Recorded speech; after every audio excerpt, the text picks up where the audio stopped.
natin yung prefix length nito, which is also slash 27. So, bale, 32. Same nito. Ito kasi nagkataon, sakto siya. Kasi pag nag-plus 2 ka dito, pasok pa rin siya dun sa 32. So, ibig sabihin, parehong pa din yung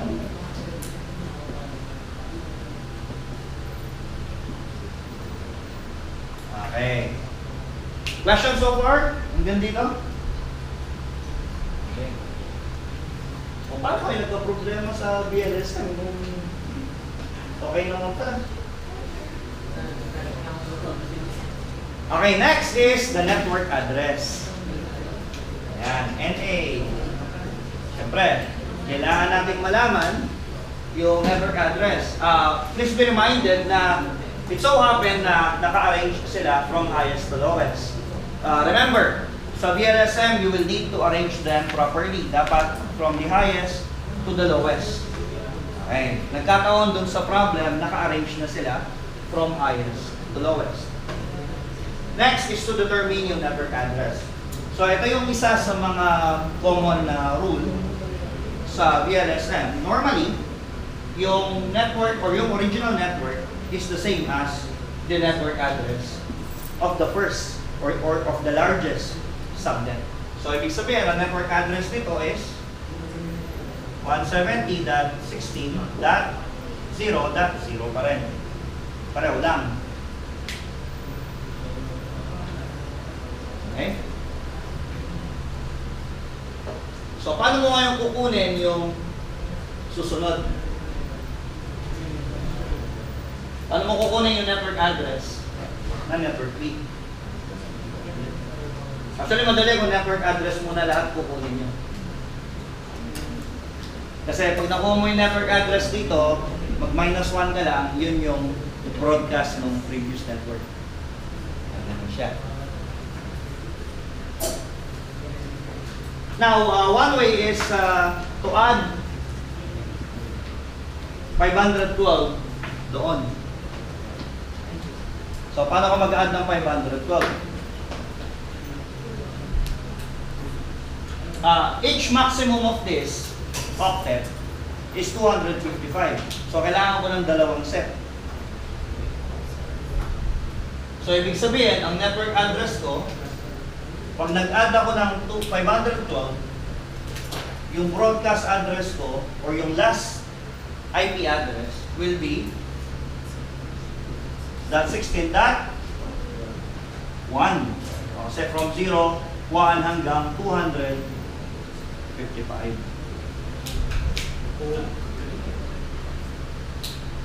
O kaya convert natin. Sige. Ang pinakamadaling conversion. Ganito. Since ang /23, hindi ko na gagalawin yung first 2 octets, no? Kasi hindi naman sila gumagalaw. So, lalagay ko na agad 170.16.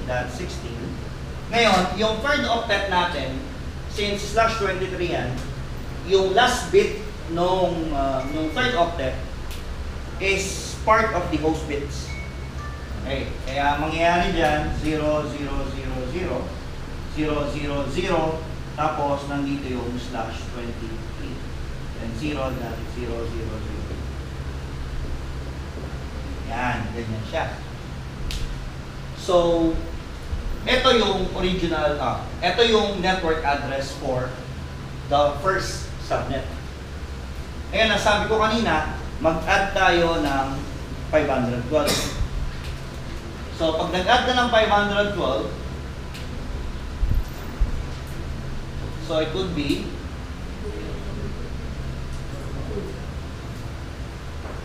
iniisip ko yung ano, parang may kulang. Pero tama eh.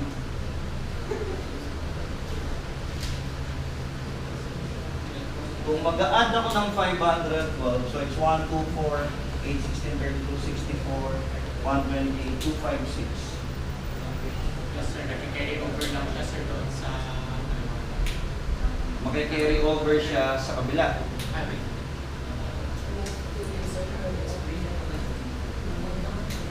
So, mangyayari is that, Pag nag-add ako ng 1 dyan, pero tama siya. Kasi 111 po siya, sir, Okay. po, di ba, sir? So, Ang 512, pag kinonvert nyo to binary, it is 100000000. Okay. Ngayon, kung i-convert mo yan backwards, yung ginagawa natin na 1248, yung may 2 raised to power of 2. So, 1248, 16, 64, 128, 256, and 512. Ngayon, kung i-add natin yan, magiging siyang 170.16. Pag kinonvert natin ito sa, 2 yan, sir. so magiging siyang 2.0. Okay.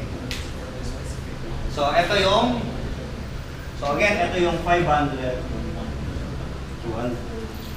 So, yung result na makukuha mo dito, yun yung network address nung next subnet. So, ibig sabihin, yung network address ko dito, 170.16.2.0.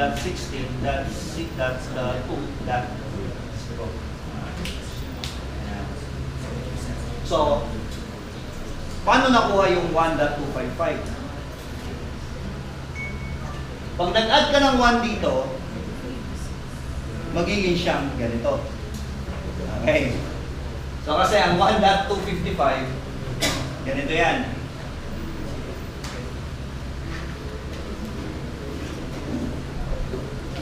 It's 1, tapos 1, 1, 1, 1, 1, 1, 1, 1. So, pag nag-add ka dyan ng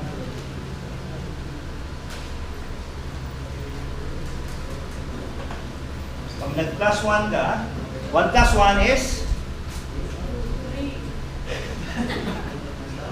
wala kang, hanggang 0, 1 nga lang ang binary, wala kang 2 at saka 3. 1 plus 1 is equal to 10. So 1 plus 1 is equal to 10. 10, 10, 10, 10, 10, 10, and 1. So bring down 1. Okay. So kaya pag nag-add ka ng 1 dito, magiging siya ganito. Okay. Kaya isa doon sa mga madaling way para sa akin is to get muna lahat ng network address by adding yung total number of hosts that can be supported by each prefix length. So in this case, 512, mag-add lang ako ng 512 dito, then makukuha ko na yung susunod na network address ng next network. Okay. Kunin natin ngayon yung pangatlo. Ang /27 can support up to 32. So mag-add lang ako ng 32 dito. So ibig sabihin, ang magiging network address ko is 170.16.2. So plus 30, plus 32, sorry. So magiging .32. Tapos, para makuha mo yung network address ng next network, so /27 ito, so plus 32 ulit.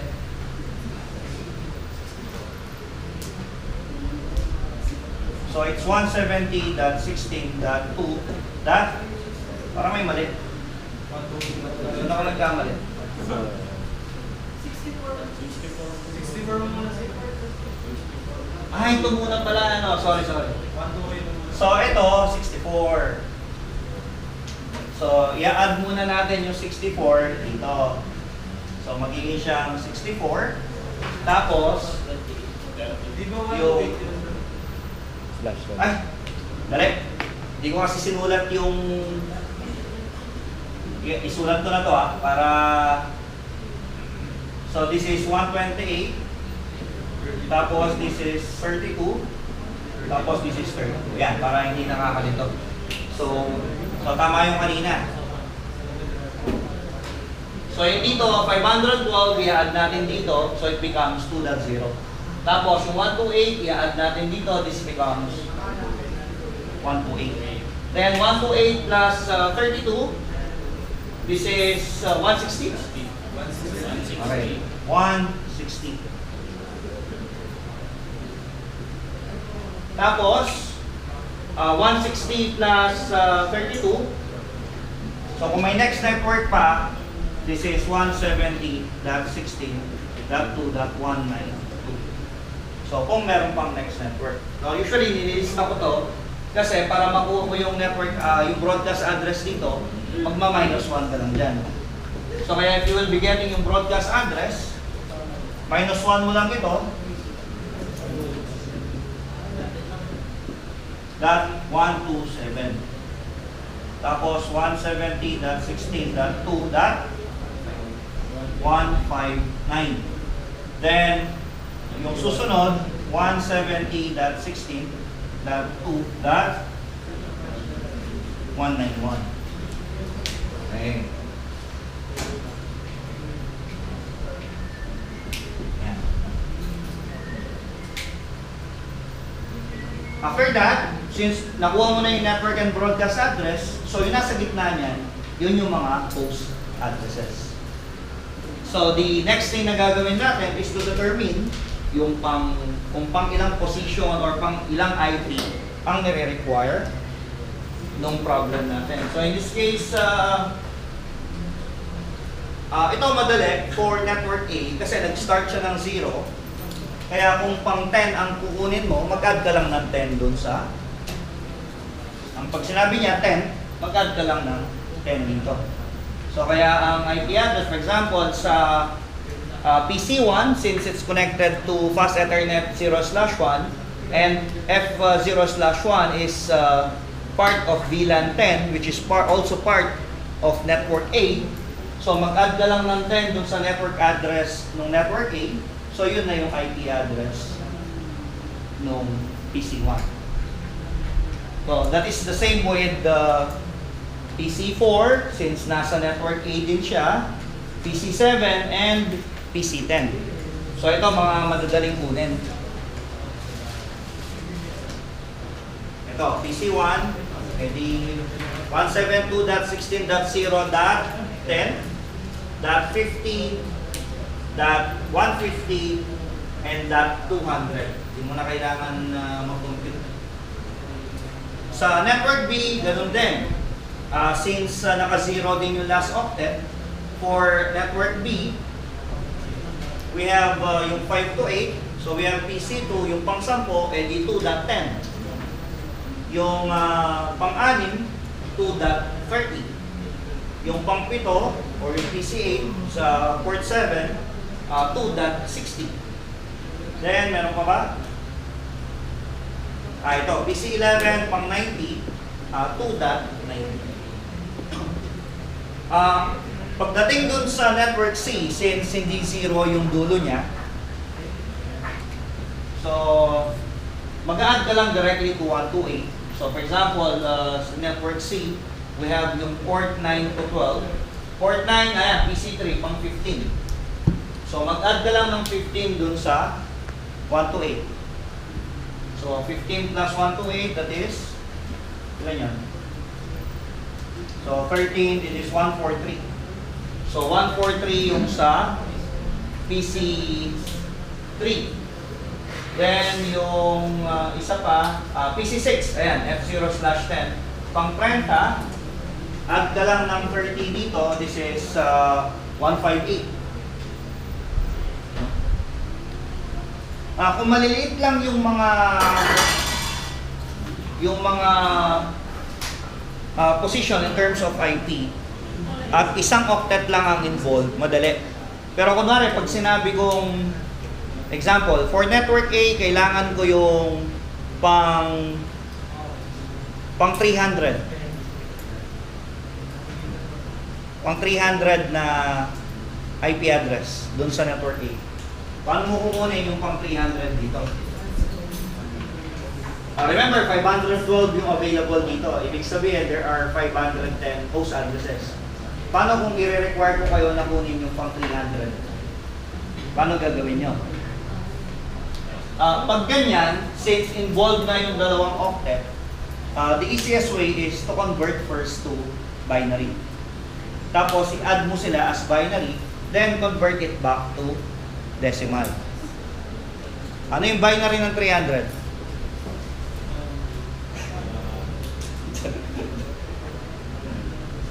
Binary ng 300.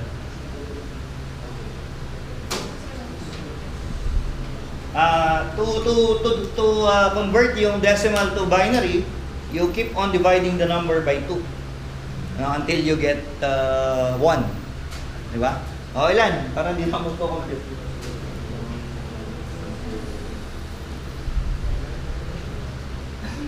Tatampi sa mag-compute.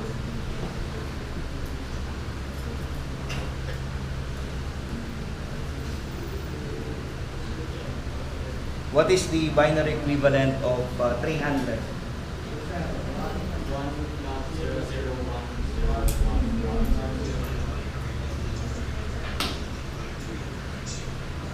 10010 1100, no?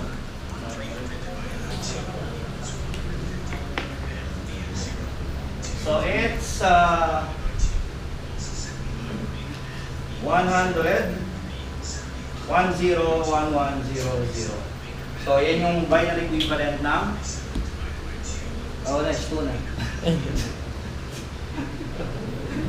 Explain na. Okay, so it's 1, 2, 3, 4, 5, 6, 7, 8.